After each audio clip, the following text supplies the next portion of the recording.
सही। हेलो बच्चों, नमस्ते। कैसे हैं आप सब लोग? उम्मीद है शानदार, जिंदाबाद, जबरदस्त होंगे।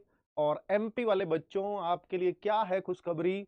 जरूर जरूर आपको ये बहुत ही शानदार अपने लिए कैसा लगेगा कि आरडब्ल्यूए ने कितनी शानदार चीज आप लोगों के लिए की है और जिसकी आप इंतजार कर रहे थे, जिस चीज की डिमांड आप आरडब्ल्यूए से लगातार कर रहे थे, तो समझ लीजिए कि आपकी सारी डिमांड हम तक पहुंचती रही और फाइनली ये डिसीजन लिया गया कि आरडब्ल्यूए की तरफ से कुछ फाउंडेशन जैसा कुछ एमपी वाले बच्चों के लिए आए। तो भाई बिल्कुल, चाहे एमपी पुलिस कांस्टेबल हो, चाहे जेल प्रहरी हो, चाहे और बहुत सारी भर्तियां जिनके मैं नाम लूंगा, उन सभी भर्तियों का एक ही जगह तैयारी और एक बेहतरीन टीम के साथ तैयारी। क्योंकि अगर आप देखेंगे एमपी पुलिस कांस्टेबल के लिए भी हाल फिलहाल में एग्जाम हुआ था, तो उसमें बहुत ही शानदार भूमिका पूरी टीम ने निभाई है और बहुत खुश है बच्चा जो उसको दे करके आया है पेपर। और बात है कि 40-45 दिन का ही वहां समय मिला था।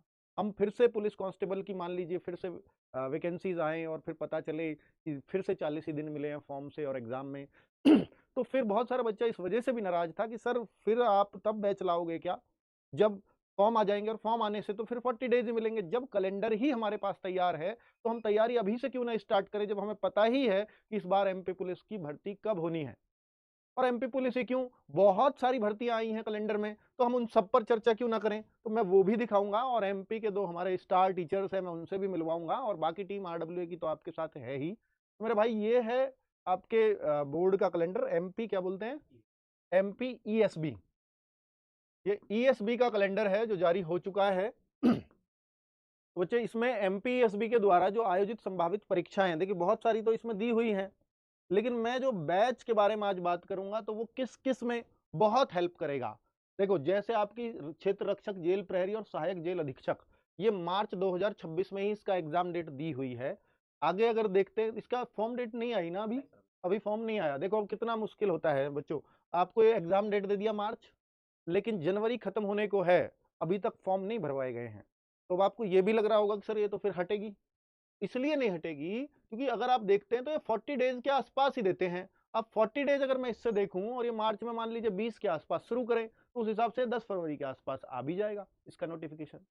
तो 10 फरवरी तक का आप एक टाइम मान के चलें कि क्षेत्र रक्षक और जेल प्रहरी और सहायक जेल अधीक्षक का 10 फरवरी के आसपास शायद नोटिफिकेशन या फॉर्म भरने को मिल जाए।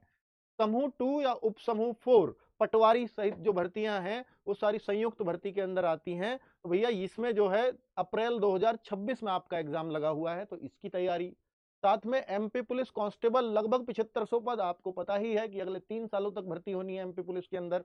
तो ये अक्टूबर 2026 में इसका एग्जाम लगा है।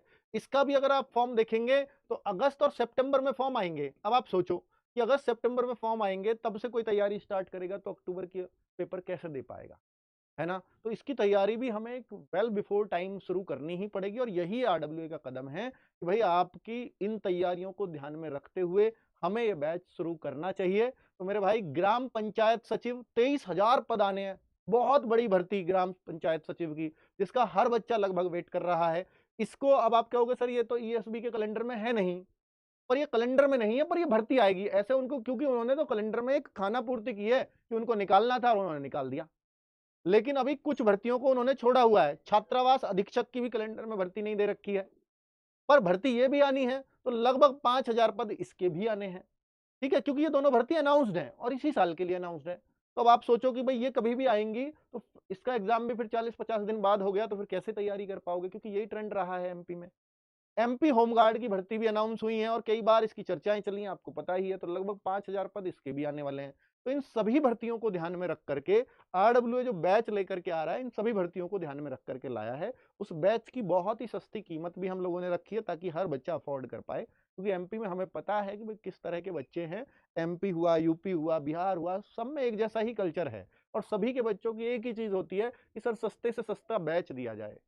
ठीक है, और एमपी के लिए आपने इस चैनल पर भरोसा दिखाया है पुलिस कांस्टेबल में, तो आप भरोसा रखिए और आपके भरोसे पर हम खरे उतरते चले जाएंगे, ये हमारा वादा है ना बच्चों। तो अगर हम देखें बच्चों कि एमपी पुलिस कांस्टेबल का मैं एक बार और एक्सप्लेन कर देता हूं कि एमपी पुलिस कांस्टेबल सामान्य ज्ञान, तार्किक ज्ञान, बौद्धिक क्षमता, मानसिक अभिरुचि, ये सब आता है। भाई ये तो आपका 40 नंबर का है, इसमें जीएस एंड थोड़ा तार्किक यानी रीजनिंग भी आ गई, और ये रीजनिंग ये प्योर 30, और ये विज्ञान एंड गणित ये दोनों 15-15 क्वेश्चन इसके भी देखने को मिल जाते हैं। तो इस तरह से 100 मार्क्स का पेपर होता है और 100 का ही यहाँ फिजिकल होता है। 800 मीटर की दौड़ होती है, लंबी कूद होती है, गोला फेंक होती है। तो इसमें फिर मार्क्स कैसे मिलते हैं? जो अच्छी दौड़ मारेगा उसको 40 में से उतने ही ज्यादा अंक मिलेंगे जो कम टाइम में मारेगा 800 मीटर को। लंबी कूद जो ज्यादा दूर कूदेगा उसको 30 में से उतने ही ज्यादा अंक। और इसका भी क्राइटेरिया एक चार्ट दे रखा है पूरा। भाई ये चार्ट तो मैं वो सब तो नहीं दिखाने वाला हूँ, वो सब आपको मालूम होगा, बता दिया जाएगा समय पर। फिलहाल आपको मैं एक मोटा मोटा रिव्यू दे रहा हूँ। और क्वालिफिकेशन इसमें आपको पता ही है 10th पास होती है और एसटी वाले जो बच्चे हैं उनको केवल 8th पास रखा जाता है। और जो फाइनल मेरिट बनती है ना वो लिखित परीक्षा और फिजिकल यानी एग्जाम और फिजिकल के दोनों के मार्क्स जोड़े जाते हैं। अगर आप देखेंगे 100 अंक किसके और 100 अंक किसके, तो 200 में से तो फिजिकल भी उतना ही इंपॉर्टेंट है। अब आप कहो सर कांस्टेबल वाला तो अभी रिजल्ट ही नहीं आया, तो वो रिजल्ट आएगा। अब पहला काम है उसका रिजल्ट आना, फिर उसके बाद फिजिकल के लिए आपको एमपी के लिए अभी से लग जाना चाहिए जिन बच्चों का अच्छा फिजिकल सॉरी एग्जाम हुआ है। और एग्जाम में आंसर की तो दे ही दी गई है, तो आपको आइडिया भी हो ही गया होगा कि कितने कितने मार्क्स आपके बन रहे हैं। ठीक है, तो अगर आप फिजिकल की तैयारी वास्तव में इस कांस्टेबल में लगना चाहते हो तो 100 में से ज्यादा अंक लाने का प्रयास करो। तो 200 में से जिसके अंक ज्यादा उसका सिलेक्शन, सीधी सी बात है। पिछली बार ये 2023 वाली भर्ती की बात कर रहे हैं हम, इसकी नहीं कर रहे क्योंकि ये तो अभी चल ही रही है। 23 वाली पे सेम इसी पैटर्न पर ये कट ऑफ गई थी। अब आप कहो सर इस बार क्या जाएगी, तो बहुत ज्यादा डिफरेंस तो नहीं आता। तो आप ये दिमाग में रख सकते हो भैया इतना इसमें मार्क्स लाना होता है फिजिकल एंड एग्जाम में। ठीक है, तो फिजिकल में 80 मार्क्स अगर आप बनते हैं तो मुझे लगता है कि बहुत अच्छे मार्क्स वो माने जाते हैं और इतने आपको लाने भी चाहिए अगर आप वास्तव में भर्ती ही होना चाहते हो तो। यह है क्षेत्र रक्षक जेल प्रहरी जिसका मार्च में एग्जाम दे रखा है। हो सकता है ये अप्रैल में स्टार्ट हो, ऐसा भी हो सकता है, जरूरी नहीं है कि मार्च में ही हो जाएगा। ठीक है, हो सकता है मई में हो जा करके, पर ये कैलेंडर में दे दिया है क्योंकि अभी फॉर्म में देरी चल रही है। और चूंकि मार्च में आपका एग्जाम है तो फिर फॉर्म अब तक आ जाने चाहिए थे। अगर अब से लेट होगा तो उतना ही लेट होता चला जाएगा आपका एग्जाम भी। ठीक है, इसलिए बहुत घबराने की आवश्यकता नहीं है। आप अगर तैयारी कर रहे हैं तो फिर आरडब्ल्यू आपके साथ खड़ा है इस भर्ती के लिए भी। मेरे भाई 20 की इसमें जीके आती है, 20 की हिंदी है, 20 की इंग्लिश है, तो एक कांस्टेबल से अलग हो गया क्योंकि हिंदी इंग्लिश वहां नहीं आते। और यहाँ गणित है और विज्ञान है। देखो सामान्य ज्ञान, गणित हुआ, विज्ञान हुआ, ये सब तो एमपी कांस्टेबल में भी पढ़ते हो आप। ये चीजें एक्स्ट्रा हैं जो यहाँ पढ़नी पड़ेंगी। बिल्कुल एमपी पुलिस कांस्टेबल की तर्ज पे हो गया अगर ये दो चीजें और एड ऑन हो जाएं तो, है ना। यहाँ पर भी यहाँ देखेंगे सर क्या होता है फिजिकल में, तो यहाँ 800 मीटर की दौड़ सेम एमपी पुलिस की तरह और गोला फेंक होता है और पैदल चाल। लेकिन यहाँ फर्क क्या है कि फाइनल मेरिट इससे बनेगी, ये सिर्फ क्वालिफाइंग है, यहाँ मार्क्स नहीं है फिजिकल के।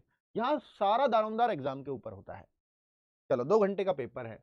आगे आप अगर पटवारी का देखते हैं तो पटवारी जो समूह 2 और समूह 4 है तो उसके 200 अंक का पेपर होता है। क्या क्या आता है? पार्ट ए होता है जिसमें 100 क्वेश्चन होते हैं, विज्ञान होता है, हिंदी होता है, अंग्रेजी होता है और मैथ होता है। तो ये 100 क्वेश्चन हो गए इसके। और एक पार्ट बी होता है, दूसरा पेपर है ना इस पार्ट का, इस मतलब दूसरे पेपर का पार्ट होता है विज्ञान। यहाँ भी सामान्य ज्ञान और अभिरुचि, सामान्य कंप्यूटर ज्ञान, नई चीज ये आ गई इसमें।